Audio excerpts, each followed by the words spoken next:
Willkommen in Piran. Ich zeige euch in diesem Video, warum ihr nach Slowenien müsst und warum die Mittelmeerküste hier richtig geil ist. Bleibt dran. Denn ich bin Mike, Food-Connoisseur, Geschichtsfreak und Reiseliebhaber. Und ich nehme euch mit. Fast 2 Wochen reisen wir durch Europa. Unser großes Ziel Slowenien mit seiner unbekümmerten Mittelmeerküste und dem märchenhaften Alpenpanorama. Wie versprochen, das ist mit Abstand der schönste See Sloweniens. Und nachdem wir in unseren ersten beiden Videos schon die Hauptstadt Österreichs, Wien, Man kommt einfach aus dem Auto und wird erschlagen davon, wie schön und groß diese Stadt ist. und den Lake Bled abgegrast haben, geht es jetzt zu meinem Geheimtipp: Mittelmeerurlaub in Slowenien. Empfehle ich euch, einfach hier durchzulaufen. Ohne Agenda, einfach mal 2-3 Stunden. Klein, verwinkelt und blaues, klares Meer, soweit das Auge reicht. Adria-Urlaub ohne deutschen Massentourismus.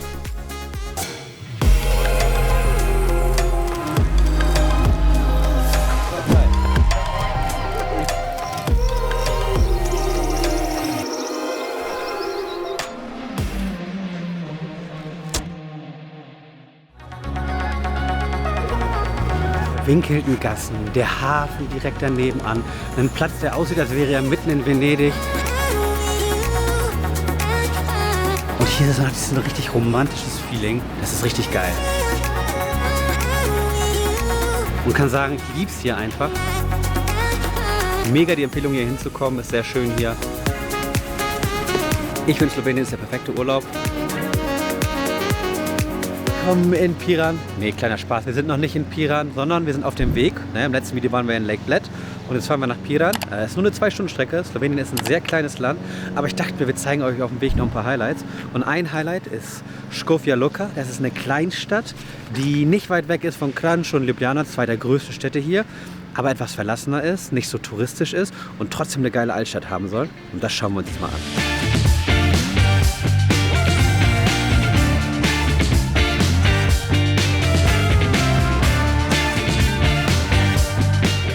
Burg auf einem Berg, überall verwinkelte Straßen in der Altstadt und alles so ein bisschen ruhiger, verlassener. Und am Ende dieser ruhigen Straßen sieht man irgendwie immer noch eine Kirche oder einen Turm oder sowas. Genau so stelle ich mir so eine Altstadt richtig vor und überhaupt keine Touristen hier.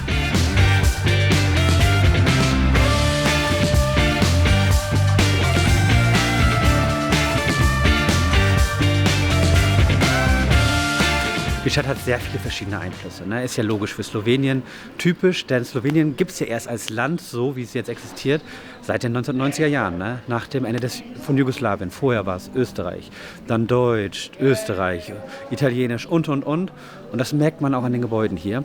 Ist als deutsche Stadt eigentlich gegründet worden, ja, schon im 12., 13. Jahrhundert. Das Schloss hier ist aus dem Jahr 1202, ist zwischendurch ein Erdbeben mal zerstört worden, mittlerweile ein Museum. Auf jeden Fall sehr viel zu sehen und man merkt so dass hier sehr viele verschiedene Epochen sind und verschiedene Einflüsse sind. Sehr schön.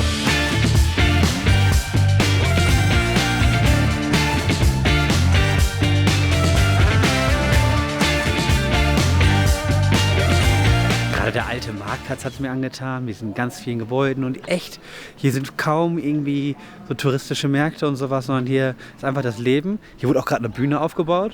Ich glaube, hier ist oder war auf jeden Fall ein riesiges Fest. Ja, richtig schön.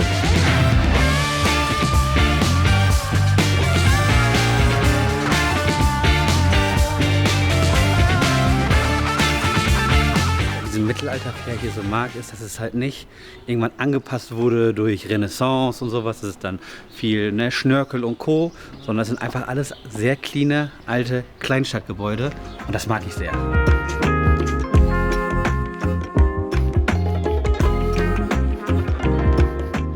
Irgendwie wild zu wissen, dass das für fast 1000 Jahre oder so zu Freising, also in Bayern, gehört hat. Man merkt aber so ein bisschen diesen deutschen Einfluss hier noch, den deutschen mittelalterlichen Einfluss. Man hat ja auch ein Gebäude gesehen, wo noch eine deutsche Inschrift dran war. Aber ja, Škofja Loka auf jeden Fall eine Empfehlung. Auf jeden Fall vielleicht mal 1-2 Stunden hier hinkommen, vielleicht auch ein bisschen länger. Das Schloss kann man sich auf jeden Fall noch angucken. Aber wir fahren jetzt weiter zum nächsten Spot und währenddessen, Mike aus dem Off, willst du jetzt endlich mal sagen, was wir in diesem Video machen? Während wir uns gerade noch auf einer Tour quer durchs recht kleine Slowenien drängeln, ist unser Ziel die Mittelmeerküste des Landes. Genauer Piran. Eine kleine, autofreie Stadt direkt an der Adria. Und da sowohl Kroatien als auch Italien nur einen Steinwurf entfernt sind, geht es auch weiter südlich. Mit piratenschätzenden alten Ruinen und dem leckersten Eis der Region.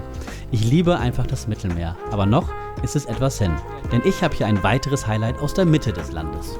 Und schwuppdiwupp sind wir in unserem nächsten Highlight, das man auf jeden Fall gesehen haben muss. Jedes Slowenien-Video, das ihr jemals sehen werdet, wird diese Burg empfohlen. Und ich weiß jetzt schon warum. Das ist die Höhlenburg Predjama und die ist einfach richtig krass.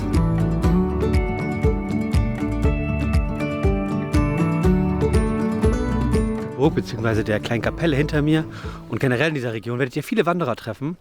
Denn, wie ihr vielleicht schon mal im letzten Video mitbekommen habt, führt ja hier so ein bisschen der Jakobsweg entlang.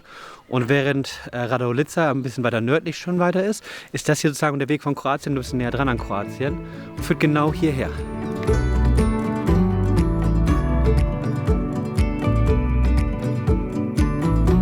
Nur wegen dem Schloss hier hinkommen, aber auch die Kapelle ist krass, ne? Die ist aus dem 15. Jahrhundert und wurde dann von einem späteren Papst sogar geweiht.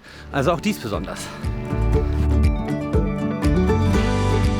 Selbst der Baum hier hat eine unglaubliche Geschichte. Benannt nach dem Räuber Erasmus soll der Limettenbaum schon seit dem 15. Jahrhundert existieren. Hat aber definitiv schon mal bessere Tage gesehen nach einem Blitzeinschlag. Die Burg kostet übrigens 22 € pro Person, ist uns gerade ein bisschen zu teuer. Dafür kann man dann halt drin die Gemächer sehen und so ein bisschen, wie die Leute damals hier gelebt haben. Die Burg ist auch richtig alt, ne? Aus dem 14., 15. Jahrhundert. Ich hatte ja schon bei dem Baum gesagt, dass der gute Erasmus hier für Berühmtheit gesorgt hat. Ne? Die Burg gehörte verschiedenen Königshäusern, Habsburgern und Co. mal. Und der Erasmus, der hat damals wohl den kaiserlichen Verwandten getötet und hat sich hier versteckt. Das war halt keine Festungsburg, wie wir sie sonst kennen, wo Leute viel gelebt haben, sondern eher so eine Art Geheimverstecksburg. Ne? Der Eingang zur Burg war sehr tief, man konnte da nicht einfach rein. Man merkt, dass es hier eigentlich so ein Versteck eher ist. Und der hat sich hier über ein Jahr lang versteckt, obwohl die versucht haben, ihn herauszuholen. Ganz alleine, über ein Jahr lang. Und hat deswegen Berühmtheit erlangt. Am Ende wurde er dann trotzdem umgebracht, habe ich ja gesagt. Deswegen auch der Zitronenbaum da unten. Genau. Die Burg generell aber sehr, sehr hübsch. Schön in diesen Felsen eingebaut, das sieht man selten sowas. Ich habe sowas noch nicht gesehen. Lohnt sich auf jeden Fall mal hier vorbeizukommen. Und selbst wenn ihr nur kurz durchfahren, ne?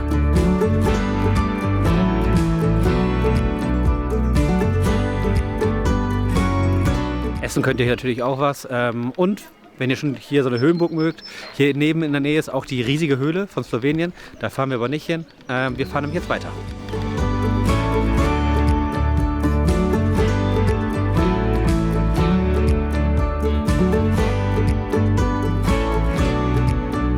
Am letzten Stop vor Piran, man sieht hier schon das Mittelmeer. Hier ist ein komplett anderer Vibe, ne? Während hier in Bled im letzten Video es sehr alpin logischerweise war, aber mitten in den Alpen, ist es hier maritim. Wir sind mitten am Mittelmeer. Hier wirkt es fast wie in Kroatien und Italien und wir sind hier in Maresige. Ne? Ich schreibe den Namen hier unten rein, denn hier ist natürlich die Weinregion für Slowenien und hier schauen wir uns mal ganz kurz noch ein bisschen um, bevor wir nach Piran fahren.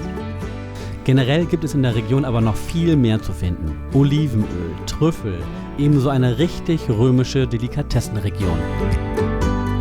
Ich habe mir den Ort nicht nur ausgesucht, weil er irgendwie schön klein ist und man eine Aussicht aufs Mittelmeer hat und hier Wein gibt und Olivenbäume, sondern weil es hier auch eine Weinfontäne gibt. Also außen im Dings kann man sich hier einfach Wein zapfen. Wie geil ist das denn bitte?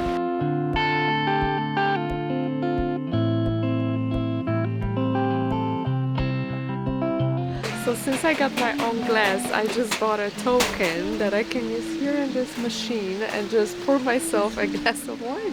Let's try.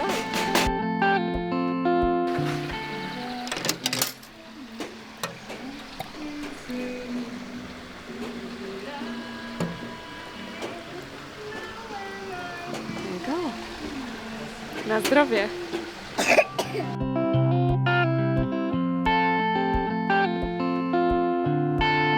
Really tasty. Also für 2,50 €, wie geil ist das denn? Hier würde ich nicht gerne im Sommer sein ohne Auto.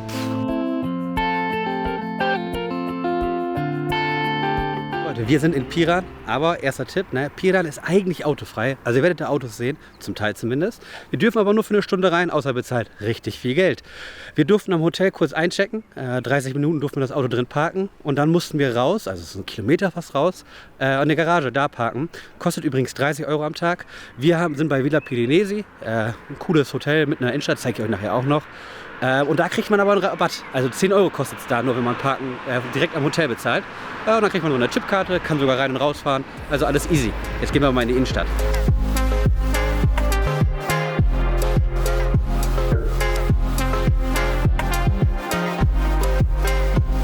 Es ist so absurd, dass wir vor 2 Stunden noch mitten in den Bergen waren, in den Alpen waren. Und von Copa kann man sie sogar sehen. Selbst von hier bei gutem Wetter kann man die italienischen Alpen sehen. Finde ich so crazy. Und das Gute ist, wenn man jetzt natürlich vom Parkplatz weggehen muss, man hat schon einen Überblick über die ganze Bucht. Ganz Slowenien hat ja nur eine Bucht von 47 Kilometer im Süden. Also nicht weit von hier ist Kroatien. Und ein bisschen nördlicher ist Italien mit Triest. Mal schauen, was wir uns hier noch angucken werden. Aber ich genieße jetzt erstmal den Blick auf die Altstadt. Noch ein paar Infos zu Piran gefällig. Benannt wurde sie nach dem griechischen Wort für Feuer. Der Legende nach war hier nämlich ein Feuer in der Zeit Altgriechenlands. Ansonsten ist es eben eine typische Mittelmeerküste. Italien, Venetien, Bayern, Österreich, Ungarn, irgendwie hatte jeder mal seine Finger im Spiel. Winkelten Gassen, der Hafen direkt daneben an, ein Platz, der aussieht, als wäre er mitten in Venedig.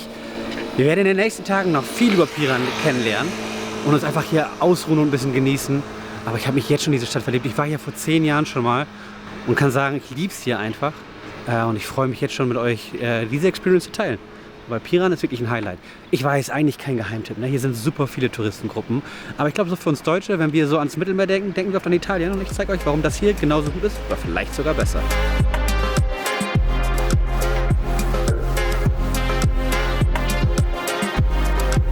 Angeben zu wollen, das Gebäude, was ich gerade zeige, das ist die Villa Piranesi und das ist unser Hotel. Direkt am Hafen. Wir schauen aufs Wasser hinaus. Also Meerblick ist zwar nur der Hafen, aber es ist ein Meerblick. Und daneben ist direkt der große Marktplatz, für den ich aber dann später auf den später eingehen werde, weil jetzt habe ich langsam Hunger. Unser Hotelzimmer ist zwar schön, aber ich würde so ein bisschen lieber mal was zu essen zeigen.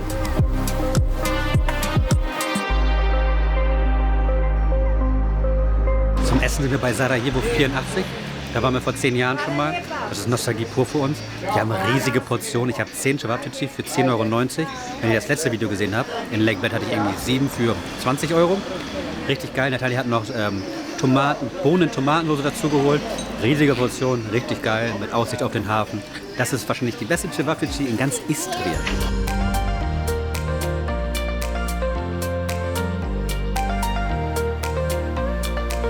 Jetzt nach dem Essen zeige ich euch kurz das Hotelzimmer. Ist auch geil.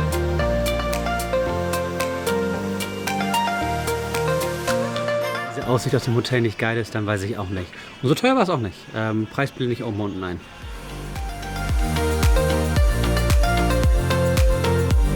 Nach dem Essen kleiner Verdauungsspaziergang und deswegen sind wir jetzt hier am Marktplatz. Das ist sozusagen der Main Square, der Tartini-Platz, benannt nach dem Komponisten, also italienischen Komponisten, der hier geboren ist. Also sozusagen die Berühmtheit des Dorfes, der Kleinstadt. Von hier sieht man die Kirche oben auf dem Hügel, man sieht die verwinkelten Straßen an den Seiten. Sehr schöner Marktplatz. Hat so einen venezianischen Einfluss. Macht ja auch Sinn, ne? Das hat ja mal zu Venedig gehört, der Teil hier. Trieste gehört ja immer noch zu Venetien und hier war es auch mal eine Zeit lang so. Bis nach dem Zweiten Weltkrieg. Also nach dem Zweiten Weltkrieg war es dann Teil Jugoslawiens. Und kurz vorher frei, aber dann auch irgendwie italienisch und Teil Österreichs. Ich sag ja, komplexe Geschichte.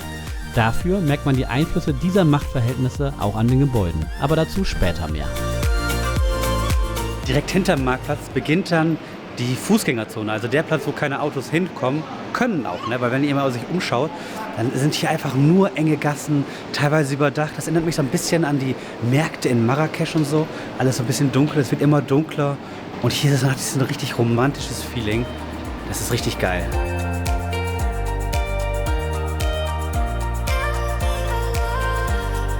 Jede Ecke hier ist so schön, alles so krasse Fotomotive. Übrigens, Fotomotive, falls ihr sehen wollt, was ich für Bilder gemacht habe, auf Instagram könnt ihr noch mehr Bilder von mir sehen, aber auch Content, der es nicht ins Video geschafft hat. Also folgt mir mal gerne rein.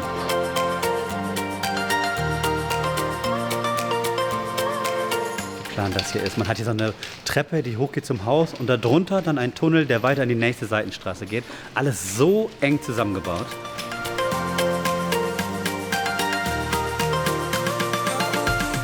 Wenn man so durch die verwinkelten Gassen geht, vergisst man auch für kurze Zeit, dass man ja eigentlich direkt am Meer ist. Und dann geht man so durch Seitenstraßen und einmal sieht man links, das ist das Meer. Und man hört Möwen. Deswegen wird Zeit, wir sollten mal ein bisschen ans Meer gehen, oder?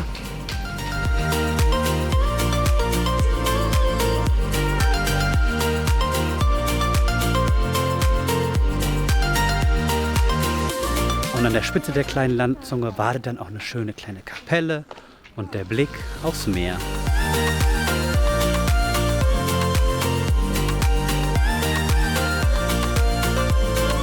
Merkt auf jeden Fall, dass wir in der Nebensaison hier sind.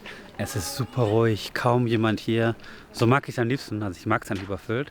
Ich weiß auch gar nicht, ob es jemals hier richtig überfüllt ist. Tagsüber gibt es dann einige Schulklassen, die hier vorbeikommen, weil die vielleicht in der Nähe sind.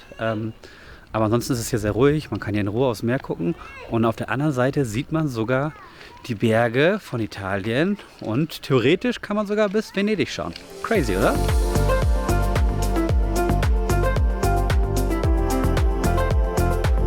Wenn man ganz genau hinguckt, sieht man sogar einen Delfin, der direkt hier an der Spitze von Piran entlang schwimmt. Crazy.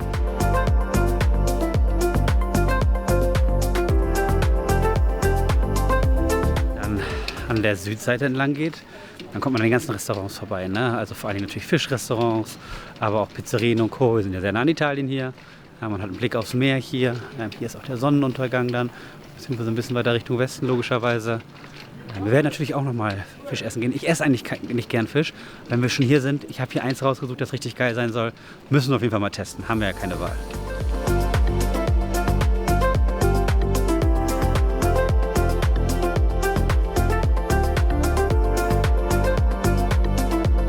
Zum Sonnenuntergang zeigt Piran seinen Charme, wenn alles ruhig ist, man im Süden den Sonnenuntergang beobachten kann. Einfach wunderbar. Aber morgen zeige ich euch mehr, versprochen.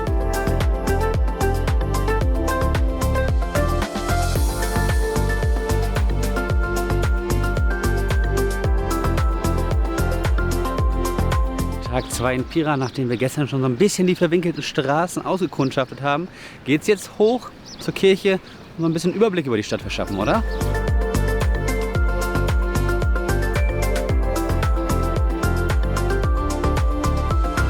Ja, gestern schon gesagt, dass das hier einen sehr venezianischen Einfluss hat, beziehungsweise mal zur Republik Venedig gehört hat. Und am deutlichsten erkennt man das hier am venezianischen Haus, das aus dem 15. Jahrhundert ist, von einem venezianischen Kaufmann für seine Geliebte gebaut wurde und seitdem das Stadtbild mitprägt. Wurde zwischendurch immer mal wieder restauriert, weil es kaputt gegangen ist. Aber es sieht sehr richtig geil aus mit dem Balkon.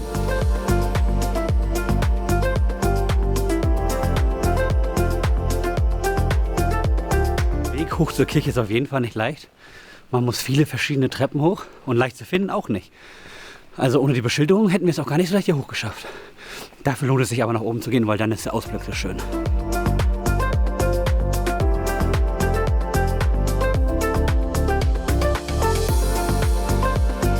Hier selbst hat einige schöne Fresken, aber warum man natürlich hier hochgeht, ist einmal, wenn man einen richtig schönen Blick über Piran hat und dann auf der anderen Seite so weit übers Meer blicken kann und über die Küste Sloweniens bis nach Italien.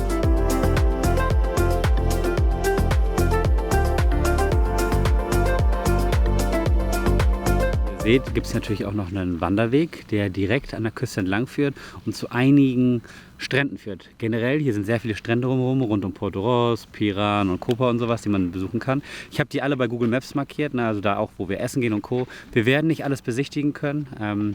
Dafür ist es auch nicht zu warm, um wirklich an die Strände zu fahren, aber die Liste hat alles, was ihr braucht. Und auch ganz da hinten hoch auf die Stadtmauer. Man hat noch einen krasseren Überblick über Piran.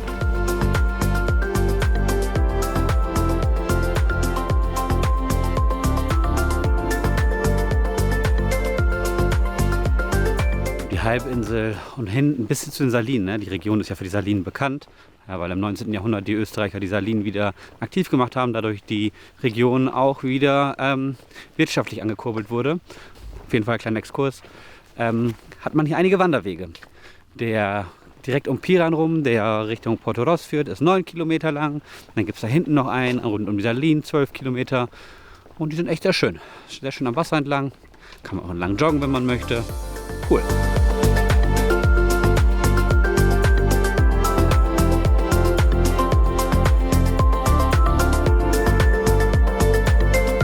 Wir sind jetzt hoch zur Stadtmauer. Ist ein steiler Weg hoch, aber lohnt sich auf jeden Fall. Man kann hoch auf die Stadtmauer. Die Stadtmauer ist, gerade der Teil ist hier aus dem 16. Jahrhundert, als die Angriffe der Türken sehr stark waren. Ne? Das Osmanische Reich ist ja mehrmals nach Österreich-Ungarn, beziehungsweise nicht Österreich-Ungarn, ins Österreichische Reich eingebrochen. Und deswegen gab es ja so viele Stadtmauern. Ne? Und hier wird auch erklärt, warum die Stadt so eng bebaut ist. Ne? Ganz am Anfang war das so. Früher wurden nur auf der Halbinsel gebaut, in der ersten Stadt sozusagen. Und da wurde so eng wie möglich gebaut. Ich habe es ja gestern gezeigt, Effizienz, Effizienz. Und irgendwann wurde dann die Stadt natürlich erweitert, größer und größer. Und dann wurden neue Stadtmauern und Co. gebaut. Und die sieht man hier.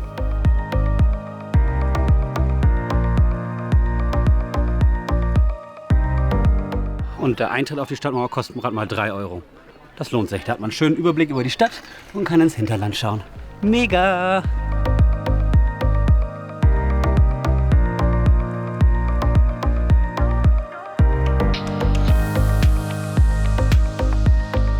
Man sieht hier übrigens, jedes Schild ist zweisprachig, ne? Also Slowenisch und Italienisch. Ich habe ja gesagt, das hat mal zur Republik Venedig gehört. Deswegen ist es aber nicht Italienisch, sondern nach dem Ersten Weltkrieg hat sich Italien den Bereich geschnappt, hat den sehr stark italienisiert. Ne? Also das war ja die Zeit des Faschismus, kam danach und sowas. Da hat man dann versucht, das Slowenische so ein bisschen auszutreiben. Deswegen war Piran dann sehr italienisch. Dann nach dem Zweiten Weltkrieg gehört es zu unserem freien Bereich, ne, der zu keinem Land wirklich gehörte. Und erst in den 50er Jahren oder Ende der 40er Jahre wurde dann Jugoslawien zugehörig und dann sind sehr viele Italiener rausgegangen. Also es war ein riesiger Exodus der Italiener dann.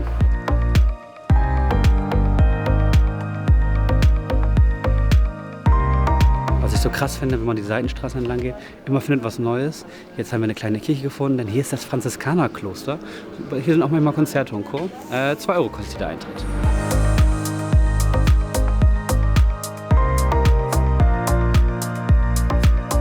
Es ist jetzt nicht so der Fall, dass es hier jetzt irgendwie hunderte Sehenswürdigkeiten gibt und so viele historische, wertvolle Gebäude, die ihr alle sehen müsst, wie teilweise in Städten in Italien und Co. Aber dadurch, dass es hier so klein, eng verwinkelt ist, empfehle ich euch, einfach hier durchzulaufen. Ohne Agenda, einfach mal 2-3 Stunden jede Seitenstraße zu exploren. Jede Seitenstraße werdet ihr eh nicht schaffen, denn es ist so krass verwinkelt hier. Geil. Sehr, sehr schön.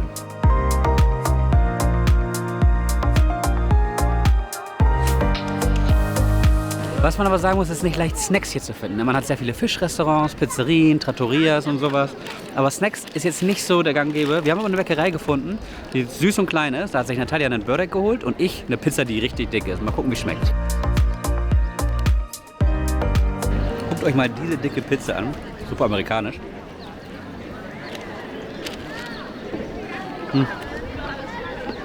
Zur Pizza kann man aber nie Nein sagen. Der Börek ist auch nicht schlecht. Das war ein guter Snackplatz. Aber wie wär's denn vielleicht mit dem besten Eis der Region? Das haben wir zufällig am Marktplatz gefunden. This is fantastic. Die Eisdiele am Marktplatz sehr gut. Hat bis 22 Uhr offen.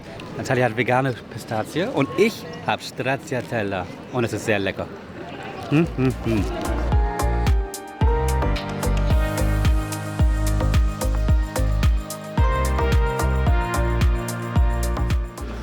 Natürlich müssen wir halt auch noch mal eine Pizza essen, ne? Weil wir sind ja hier in der Region rund um Italien. Da darf es ja nicht viel eine Pizza zu essen und hier sind wir in dem Restaurant, den Namen schreibe ich unten rein. Hier soll es richtig gute Pizza geben, ich bin gespannt.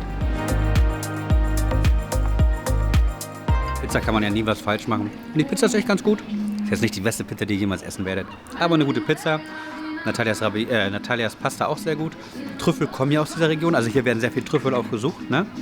Deswegen ist das hier so ein regionales Tisch und sieht auch sehr lecker aus. Also kann man hier vorbeikommen.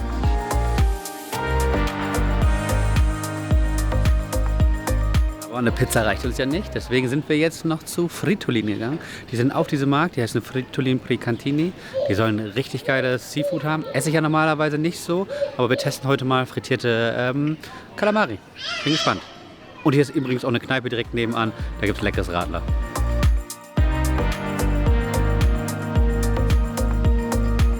€16, Pommes, Calamari und Garlic Sauce und Brot dazu. Und die sind echt sehr lecker. Ich bin zwar kein Seafood-Experte, aber da man hier täglich Fischer sieht, muss es ja gut sein. Aber falls ihr keine Lust auf Fisch habt, in diesem Pasta-Restaurant gleich nebenan gibt es auch unheimlich leckeres Essen. Vor allem die Nudeln mit Trüffel, himmlisch. So Leute, ich habe euch ja gesagt, von Piran kann man super schnell nach Kroatien und Italien. Deswegen denke ich mal, zu einem guten Piran-Trip gehört es ja auch mal über die Grenze zu fahren. Wir haben uns für Kroatien entschieden. Wir fahren nach Rovinj. Auf dem Weg dahin schon mega schön. Man fährt durch sehr viele kleine Wein- und Olivenölorte, wo man dann auch an den Straßen überall genau das kaufen kann. Und richtig schön, ne? Man hat sehr viele Wälder drumherum. Es ist wirklich sehr ruhig. Und dann kommt hier auf einmal so eine Ruinenstadt noch auf dem Weg. Die wollte ich euch noch zeigen.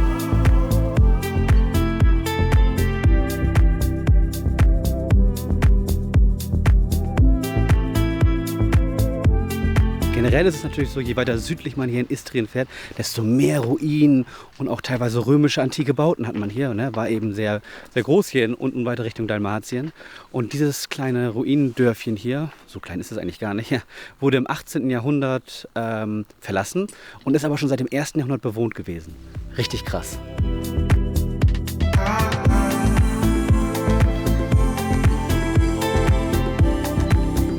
Meine allerersten Videos war ja in Mexiko damals und da habe ich ja viel in Yucatan, bin ich da gewesen. Und da waren ja die ganzen Maya-Ruinen und sowas und es hat so ein bisschen den Vibe. Ne? Ich weiß, die meisten Maya-Ruinen sind so im 16. Jahrhundert verlassen worden, aber hier holt sich die Natur auch langsam die Gebäude zurück. Und so weit ist es jetzt natürlich auch nicht auseinander.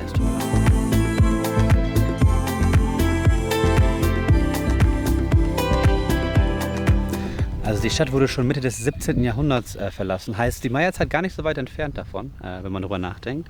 Das war sogar mal eine richtig große Handelsstadt, die einen richtig großen Einfluss hatte. Aber dann Kriege, Krankheiten und haben die Bevölkerung so weit dezimiert, dass die Leute dann irgendwann weggezogen sind. Deswegen, wenn ihr oft so verschwundene Städte, so auch in Mexiko und anderen Regionen der Welt seht, dann hat es oft gar nicht so ein großes Ding wie irgendwas ist passiert und alle sind mit einmal weggezogen, sondern es ist über Jahrzehnte immer weniger geworden, bis es keinen Sinn mehr gemacht hat, da zu leben. Aber es ranken sich natürlich einige Legenden um den Ort. Und zwar soll Henry Morgan, der krasse Pirat, hier seinen Schatz vergraben haben. Könnte aber auch ein paar Orte weiter gewesen sein. Gefunden wurde der Schatz nie. Trotzdem super interessant. Mega die Empfehlung, hier hinzukommen. Ist sehr schön hier. Aber jetzt geht's weiter ans Meer, nach Rovinj.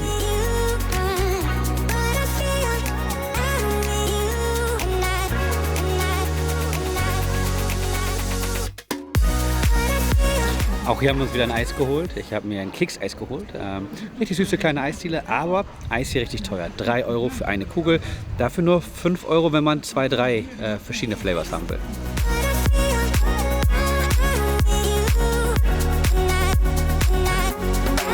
Ja, gesagt, dass in der Region Istrien es sehr viele Städte wie Piran gibt, die auf der Halbinsel sehr eng gebaut sind. Und Rovinj in Kroatien gehört genau dazu. Deswegen sind wir heute mal hier, dass ich euch zeigen kann. Aber ihr merkt direkt, viel größer, außerhalb der Halbinsel, viel touristischer. Ne? Also hier hört man Deutsch an jeder Ecke. Hier sind auch sehr viele Deutsche mit ihren Campervans und Co. Hier kriegt man sehr viel touristisches Krams. Ist ein ganz anderer Vibe als Piran am Ende, aber die Innenstadt am Ende sieht trotzdem sehr schön aus. Und die gucken wir uns mal an.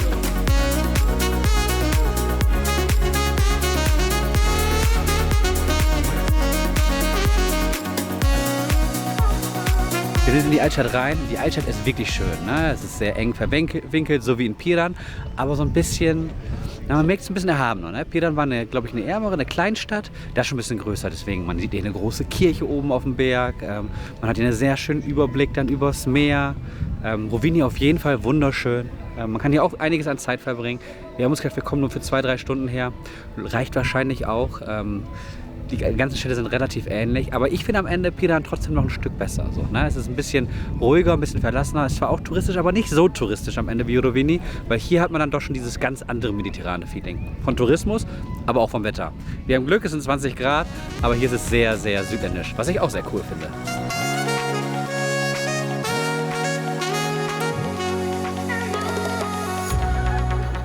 Den Vorteil, den ich Rovini geben würde, sind auf jeden Fall die Gebäude. Generell sind die hier viel verschnörkelter, barocker und Co. und nicht so schlicht wie in Piran.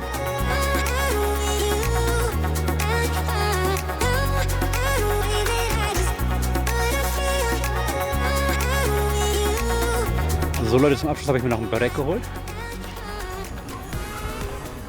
Mit Käse, sehr lecker. Rovini, auf jeden Fall nicht schlecht. Nicht so krass wie Piran. Generell Kroatien lohnt sich, aber ich habe euch ja schon gezeigt, warum Kroatien auch schön ist.